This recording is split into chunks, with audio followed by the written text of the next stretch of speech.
What's going on, family? Welcome back to another video. And today I'm excited to share the honest truth of building muscle as a natural athlete. Now, myself, if you guys don't know, I'm a WNBF Pro Men's Physique competitor, and I'm looking to compete at WNBF Worlds in the Pro Men's Physique class and been training for over 10 years now. The thing is, I could have sped up this process and made it a lot smoother if I did the right thing right off the bat.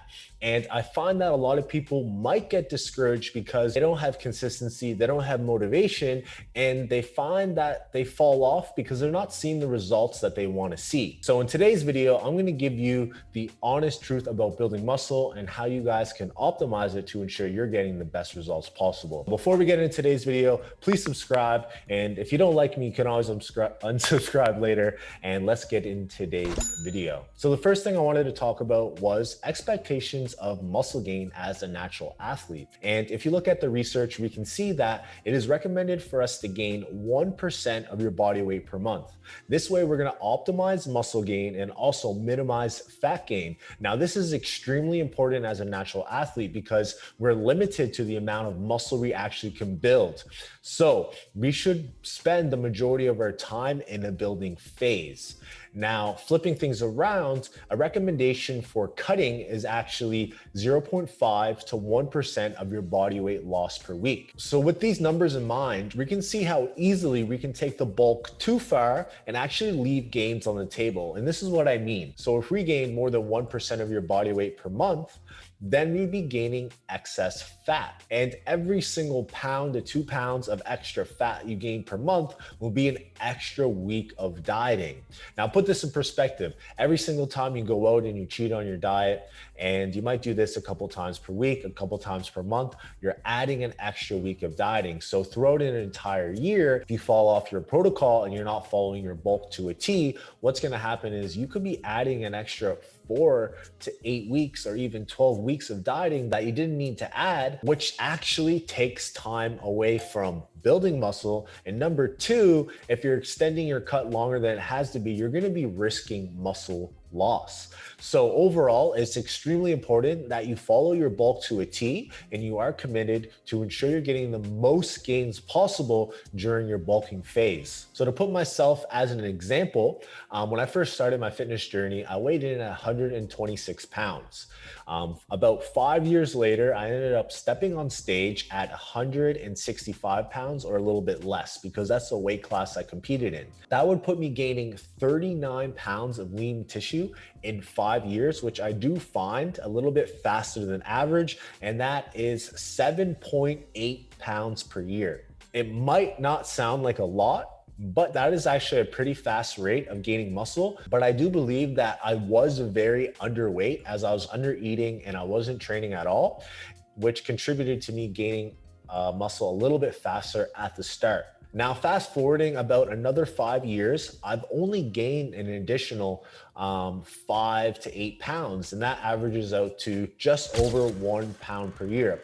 As you can see that the longer you've been training as a natural athlete, you're going to be receiving diminishing returns. And on top of this, you're going to have to make sure you're providing yourself more stimulus to allow for new growth the more advanced you get. So you have to pay more attention to your protocol, look at the intricacies of periodization, of hypertrophy-based training and nutrition, look at recovery and do every little thing you can to make sure you're getting the best results possible. So some of the things that you can look at is exercise frequency, periodization, exercise selection, volume. All of these things are going to contribute towards your fitness journey. And the further you get into it, the more detailed you're going to have to look at it. I find when people don't actually understand what a realistic amount of growth is per month, they could get discouraged and they could quit. This is something that could hold you back because you're going to be in this vicious cycle of gaining weight and then falling off and gaining too much weight and cutting.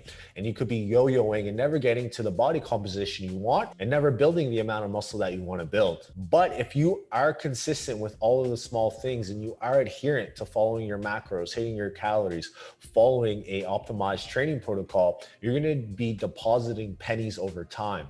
Now, the thing is, over time, if you are doing these small details, they are going to compound into bigger results over time. So if you see myself here, when I first started my fitness journey, I was 120 something pounds. But over time, depositing my pennies, now you guys can see me, I'm over 180 pounds and much stronger than I was before. But it takes time, consistency, and making sure you are doing the right protocol, because you could be spinning your wheels and wasting a lot of time and leaving gains on the table. The next thing I did want to talk about is worrying about body fat and consistency. Now, I did mention this a little bit earlier in the first point, but I did want to mention that many people get caught up worried about their body fat percentage too much, where they obsess and they gain a little bit of weight and they start cutting. They gain a little bit of weight and they start cutting. They look in the mirror and they think their body fat's a little bit too high, or they go out on the weekend and they start drinking or eating too much and they gain weight by accident. And this is a vicious cycle where you're actually not going to be gaining any weight during this time, and actually could be detrimental towards your results. Like I said earlier, you're going to be taking time away from bulking, and you're going to be spending more time risking muscle loss. To combat this, what you need to do is have a long-term plan. Know when you want to be lean, and make sure that you're thinking of the length of time you want to gain weight, which is your bulking season, and that could be 8 to 12 months, and then understand how long it's going to take you to cut. So what you can do is actually reverse engineer the numbers. 1% gain per month, and look at 0.5 to 1% loss per week, and you can see how long it's going to take you to get to an exact body fat percentage. And these are numbers that we take into account when we have athletes competing to step on stage, because we need to make sure that they're looking their best on a certain day and a certain minute of that day to ensure that they can showcase their physique to their best ability. The second thing I did want to talk about were people who weren't worried about gaining weight too fast, but people who actually stay lean for too long. Now, if you're not gaining any weight on the scale, you can't be confident that you are gaining muscle mass. Of course, you can recomp, but in my opinion, I do believe you can gain muscle much faster if you dedicate yourself to a gaining season. Now, with this said, many people want to stay lean so much that they're not going to be putting weight on the scale. They're not looking to progressive overload and improve their performance, where mechanical tension is the #1 mechanism for muscle hypertrophy. We need to ensure that you are progressing in the gym on a week-to-week basis. Now, this is very important because in the first point I mentioned that we do need to track all of the metrics that allow you to gain muscle, and looking at your sets, your reps, your load, looking at your frequency, looking at your training protocol overall, and using these variables and factors to look at the numbers to see if volume is actually increasing over time. So this moves me on to the third and very last point, and it's consistency. Motivation is going to be there and it's going to go. So we need to make sure we are consistent day in and day out, especially since natural bodybuilding is a lot slower process. It's a longer journey, and I do recommend you enjoy the process the entire time, because if you are not consistent, you are leaving a significant amount of progress on the table. And this includes going to the gym and slacking off and not hitting the correct RPE because you're a little bit lazy, or cutting your workout short, or not eating and hitting your macros, or not eating and missing hitting your macros.